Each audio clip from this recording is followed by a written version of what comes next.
Hello friends, स्वागत है आपका एक बार फिर से आपके अपने लीगल चैनल सोच पर प्रहार में।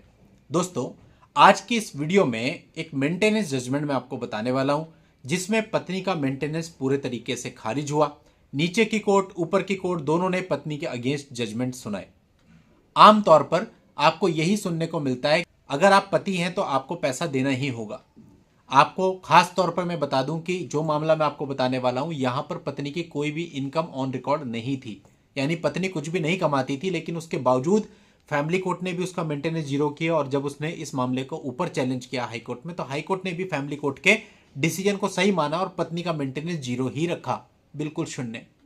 अब ये कैसे हुआ, क्या परिस्थितियां थी, उसे भी हमें समझना पड़ेगा। क्या जजमेंट था, उसे भी समझना पड़ेगा। और पति ने कैसे फाइट किया, वो भी समझना पड़ेगा, ताकि आप भी इसी प्रकार से आपके ऊपर होने वाले मेंटेनेंस केस जिसमें फॉल्स फैक्ट्स लिखे जाते हैं, उनको खारिज करके इसमें जीत हासिल कर सकें।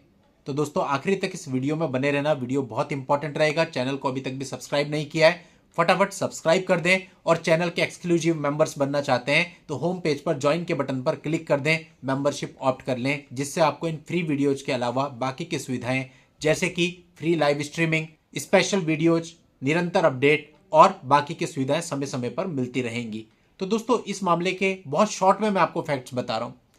पत्नी ने सबसे पहले 125 सीआरपीसी का केस फाइल किया और उसमें अपने पति पर काफी सारे एलिगेशन लगाए और आखिरी में भरण पोषण मांगा।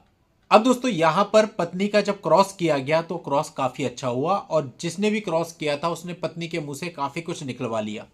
आपको मैंने हमेशा बताया है कि जो क्रॉस एग्जामिनेशन होता है वो किसी भी केस की बैकबोन होता है, और क्रॉस एग्जामिनेशन से ही आप केस को अपने फेवर में भी ले सकते हो और पत्नी के ऊपर परजरी का भी मटेरियल निकाल सकते हो।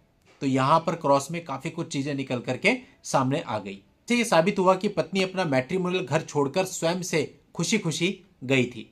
सेकेंडली, यह भी साबित हो गया कि पत्नी के जाने का कारण, सेपरेशन का कारण उसने खुद ही क्रॉस में कह दिया, क्योंकि फाइनेंशियल इनकॉम्पेटिबिलिटी थी। इसका मतलब उसका यह कहना था कि पति का जो फाइनेंशियल बैकग्राउंड था वो काफी लो था, पुअर साइड में था, और उसका जो फाइनेंशियल बैकग्राउंड था वो काफी ऊपर था, और उसी इनकॉम्पेटिबिलिटी की वजह से उसने घर छोड़ दिया। इसके अलावा पति ने कई सारी चीजें और भी बताई, जैसे कि उसने ये बताया कि इसने जो आइडेंटिटी डॉक्यूमेंट्स हैं उसमें अमेंडमेंट किए हैं, और भी कुछ चीजें वो रिकॉर्ड पर लेके आया। इन सब को ओवरऑल देखते हुए फैमिली कोर्ट ने पत्नी का 125 सीआरपीसी का केस खारिज कर दिया। मतलब कि कोई मेंटेनेंस उसको नहीं दिलाया गया और पति की जीत हुई। अब पत्नी ने इलाहाबाद हाई कोर्ट में इस ऑर्डर को चैलेंज कर दिया एक क्रिमिनल रिवीजन के थ्रू। अब यह इलाहाबाद हाई कोर्ट को यह तय करना था कि नीचे की फैमिली कोर्ट ने सही डिसीजन लिया है या फिर गलत। अब दोस्तों, जैसे मैंने आपको पहले भी बताया है कि जब आप हाई कोर्ट में जाते हैं तो हाई कोर्ट में ऐसा नहीं है कोई नया रिकॉर्ड आप लेकर के आ जाएंगे, कोई नए तथ्य लेकर के आ जाएंगे, या फिर आप वहां पर पूरा ट्रायल चलाएंगे। वहां तो सिर्फ यह देखा जाता है कि लोअर कोर्ट ने जो एनालाइज किया और जो जजमेंट दिया वो तथ्यों के आधार पर सही है या नहीं है। तो यहां पर हाई कोर्ट को केवल यही विश्लेषण करना था। अब हाई कोर्ट ने देखा कि जो फैमिली कोर्ट ने जजमेंट दिया उसका आधार क्या है। उसका पहला आधार यह है कि तथ्यों से, क्रॉस एग्जामिनेशन से और बाकी सब चीजों से यह क्लियर होता है कि पत्नी ने अपना मैट्रिमोनियल घर स्वयं की इच्छा से खुशी खुशी छोड़ा था।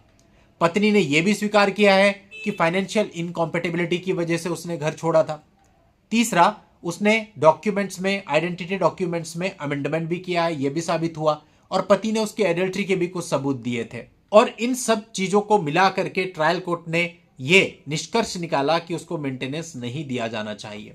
यहां पर हाई कोर्ट ने ट्रायल कोर्ट को अप्रिशिएट किया कि उन्होंने बहुत ही बारीकी से सारे तथ्यों को देखा है, क्योंकि यहां पर दोनों ही चीजों को देखा जाना बहुत जरूरी है, सत्यता और साथ ही मेंटेनेंस का ऑब्लिगेशन, और एक बैलेंस बनाना चाहिए ताकि जस्टिस हो सके। और यहां पर हाई कोर्ट ने ट्रायल कोर्ट के फैसले को बिल्कुल सही माना और उसको सेट असाइड करने से मना कर दिया, बल्कि उसी फैसले को अपहोल्ड किया।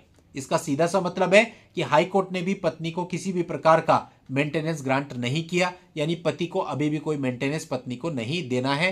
पति की फैमिली कोर्ट में भी जीत हुई और हाई कोर्ट में भी जीत हुई। अब मुख्य बिंदु यह है कि जीत कैसे हुई।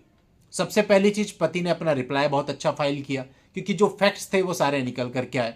सेकेंड, क्रॉस एग्जामिनेशन बहुत अच्छा हुआ, जो कि फैक्ट्स थे उनको सपोर्ट करने के लिए वाइफ की खुद की स्टेटमेंट्स अवेलेबल हो गई। और तीसरी चीज होती है आर्ग्यूमेंट्स। इन तीनों चीजों को अगर आप अप टू द मार्क रखते हैं तो मेंटेनेंस केस में यह भी पॉसिबल है कि जहां पर पत्नी की कोई इनकम नहीं है उसके बावजूद उसका मेंटेनेंस 0 हो जाए। ठीक है, ऐसा कम केसेज में होता है, लेकिन उन केसेज में होता है जहां केस को बहुत अच्छे तरीके से लड़ा जाता है। आप लोगों की हेल्प के लिए जजमेंट का लिंक आपको इस वीडियो के नीचे डिस्क्रिप्शन में मिल जाएगा, वहां जाकर के आप इस पूरे मामले की जानकारी ले सकते हैं। आज की इस वीडियो में इतना ही। नेक्स्ट वीडियो में नई जानकारी के साथ मैं आपसे फिर मिलता हूं, तब तक के लिए goodbye and thank you for watching. Take care.